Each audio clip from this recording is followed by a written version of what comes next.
Entras en una óptica. Miras las estanterías. Ray-Ban, Oakley, Persol, Prada, Armani, Versace, Dolce y Gabbana, Michael Kors.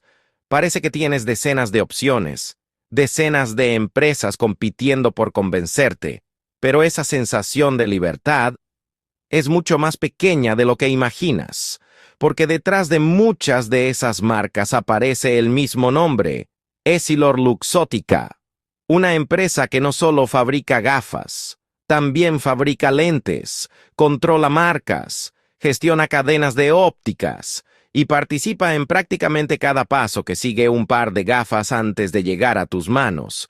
Lo más sorprendente es que casi nadie conoce su nombre, mientras Apple, Google o Amazon aparecen constantemente en los titulares. EssilorLuxottica lleva décadas construyendo uno de los imperios más rentables del mundo, sin llamar la atención.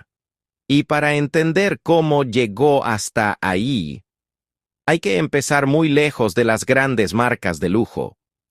Hay que volver a un pequeño taller del norte de Italia. En 1935 nace Leonardo Del Vecchio en Milán.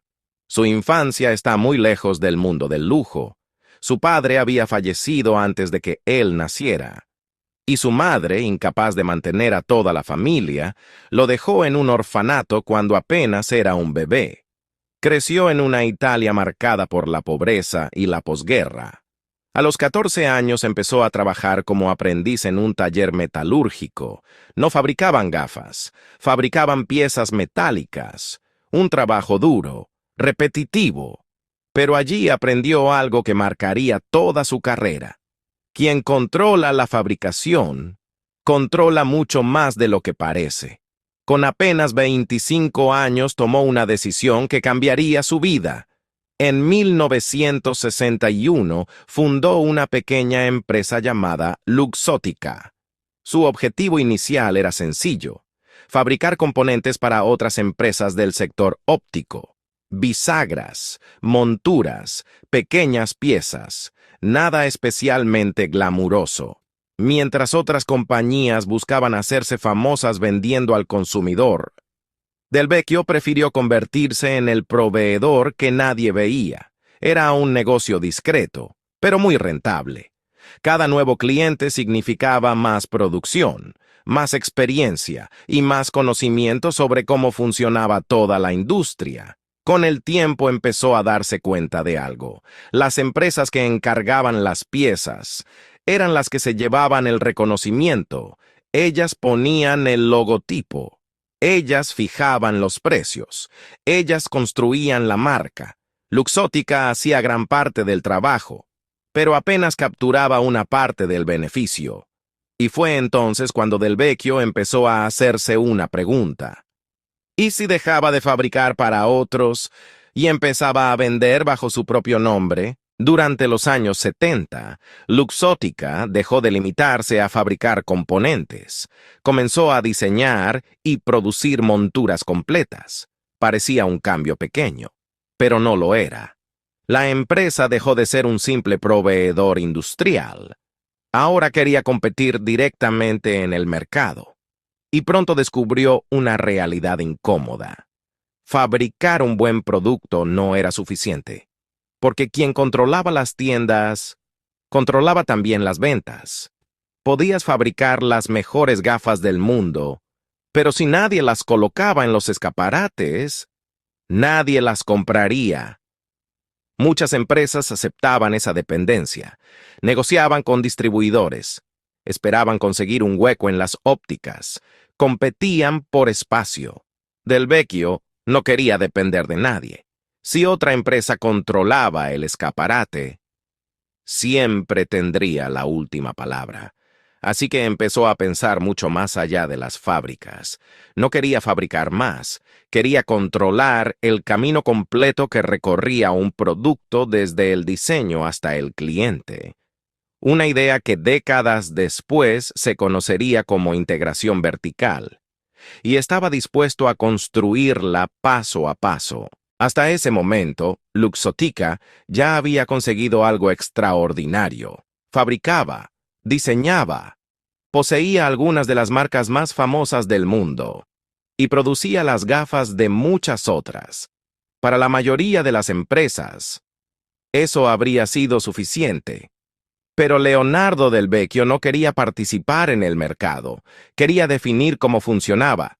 Y para conseguirlo, solo le quedaba controlar el lugar donde los clientes elegían qué gafas comprar. Porque cuando controlas el escaparate, empiezas a controlar mucho más que un producto. Empiezas a controlar la decisión. Y ese fue el movimiento que terminó de convertir a Luxottica en uno de los imperios más silenciosos del planeta. La mayoría de las empresas habrían parado ahí. Luxottica ya poseía algunas de las marcas más reconocidas del mundo. Fabricaba millones de gafas al año y producía colecciones para grandes firmas de moda. Pero Leonardo del Vecchio seguía viendo un problema. Cada vez que un cliente entraba en una óptica, la decisión final todavía dependía de otra empresa. El propietario de la tienda decidía qué marcas colocar en el escaparate, cuánto espacio dedicar a cada una, qué modelos recomendar y cuáles esconder en un cajón. Mientras ese poder estuviera en manos de otros, Luxottica nunca tendría el control completo. Así que hizo algo que muy pocas empresas de su sector habían intentado. En lugar de negociar con las ópticas, empezó a comprarlas. Uno de los movimientos más importantes fue la adquisición de LensCrafters, una de las mayores cadenas de ópticas de Estados Unidos. Después llegaron Sunglass Hut, especializada en gafas de sol, Pearl Vision y otras cadenas repartidas por distintos mercados. De repente, la empresa ya no solo diseñaba y fabricaba las gafas, también controlaba muchos de los lugares donde se vendían. Era una estrategia brillante, porque cada nueva tienda eliminaba un intermediario y acercaba todavía más la empresa al cliente final, mientras la competencia seguía peleando por conseguir un hueco en los escaparates. Luxottica empezaba a decidir qué aparecía en ellos. Aún así, todavía quedaba una parte esencial del negocio. Las lentes. La montura era lo que más llamaba la atención, pero la lente era el componente que realmente determinaba la experiencia visual. Y en ese mercado había otro gigante, Essilor, una empresa francesa con décadas de liderazgo en lentes oftálmicas, responsable de tecnologías utilizadas por millones de personas en todo el mundo.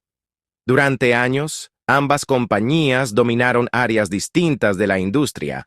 Luxottica era fuerte en marcas, diseño y distribución. Essilor lideraba el mercado de las lentes. En 2018 decidieron unirse. La operación dio origen a Essilor Luxottica, una empresa con una dimensión difícil de imaginar.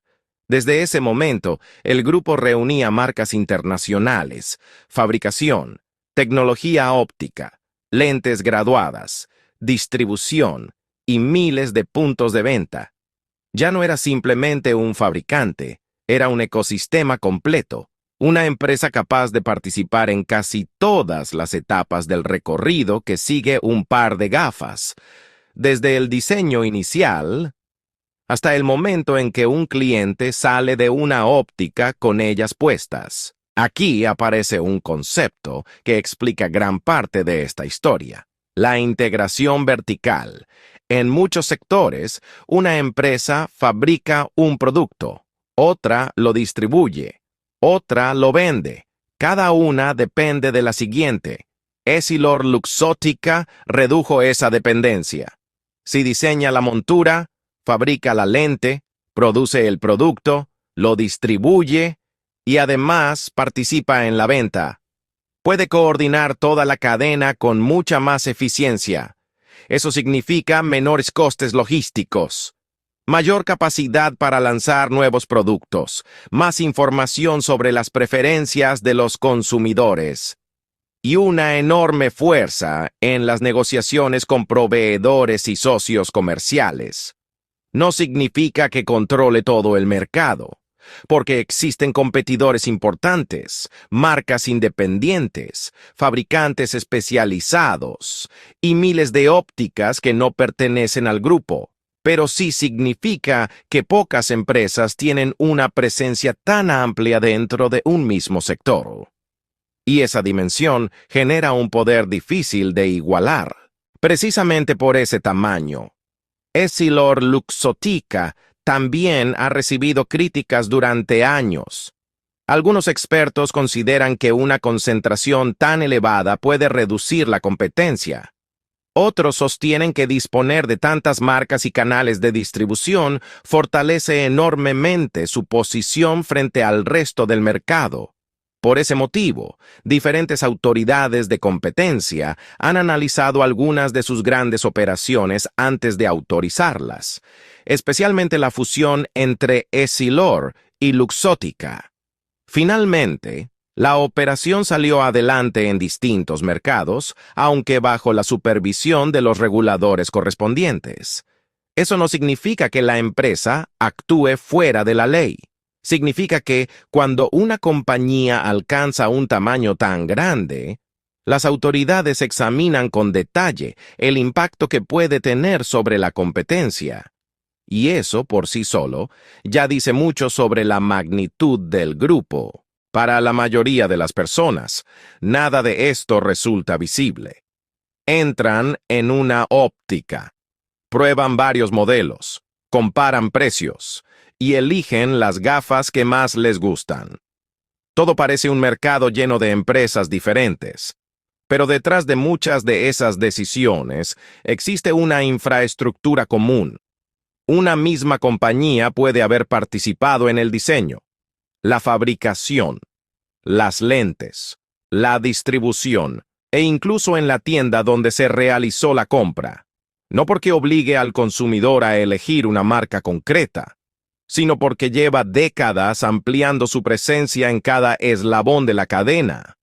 Es una estrategia mucho menos llamativa que lanzar el producto más revolucionario, pero, a largo plazo, puede ser mucho más poderosa. Cuando pensamos en las empresas más influyentes del mundo, solemos imaginar compañías tecnológicas. Apple, Google, Amazon, Microsoft, empresas que aparecen todos los días en las noticias. EssilorLuxottica casi nunca ocupa esos titulares. Y, sin embargo, ha construido uno de los modelos de negocio más sólidos y difíciles de replicar de toda la industria. No necesitó inventar el teléfono más avanzado, ni la red social más grande, ni el buscador más utilizado. Su estrategia fue mucho más silenciosa. Comprar, integrar, controlar y repetir el proceso durante décadas. Porque Leonardo Del Vecchio entendió algo que muchas empresas todavía persiguen. El mayor poder no siempre está en fabricar el mejor producto. A veces, el verdadero poder consiste en controlar el camino que sigue ese producto desde que nace, hasta que termina en las manos del cliente. Y cuando ese camino pasa una y otra vez por la misma empresa, el negocio deja de consistir únicamente en vender gafas. Empieza a consistir en controlar una industria entera desde dentro. Ese fue el verdadero legado de Luxottica, y la razón por la que millones de personas llevan sus productos cada día, sin haber oído nunca su nombre.